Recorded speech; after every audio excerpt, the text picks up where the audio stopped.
শোনো বোনেরা, বিয়ের পর যখন শ্বশুরবাড়িতে যেয়ে দেখবা শ্বশুরবাড়ির সবাই তোমাকে অপমান করছে, তোমাকে ছোট করে কথা বলছে, কিন্তু তোমার প্রাণের প্রিয় স্বামী একদম চুপ, তোমার পক্ষে কোনোই কথা বলতেছে না, তাহলে শোনো, এত দুঃখী হওয়ার কিছু নাই, ডিপ্রেশনে যাওয়ারও কিছু নাই।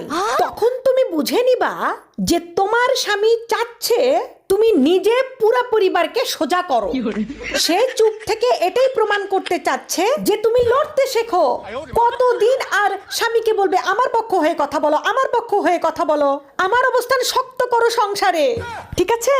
সে চায় যে তুমি তোমার লড়াই নিজে কমপ্লিট করো, নিজের অধিকার নিজে বুঝে নাও। বুঝতে পেরেছো? শুধু শুধু আমরা সবাই স্বামীদেরকে ভুল বুঝি। শ্বশুর বাড়িতে যখন কেউ এরকম অপমান অপদস্থ করবে, সমস্যা ঝামেলা করবে, স্বামী চুপ থাকা মানেই স্বামী তোমার পক্ষে। সে চাচ্ছে তুমি আত্মনির্ভরশীল হও।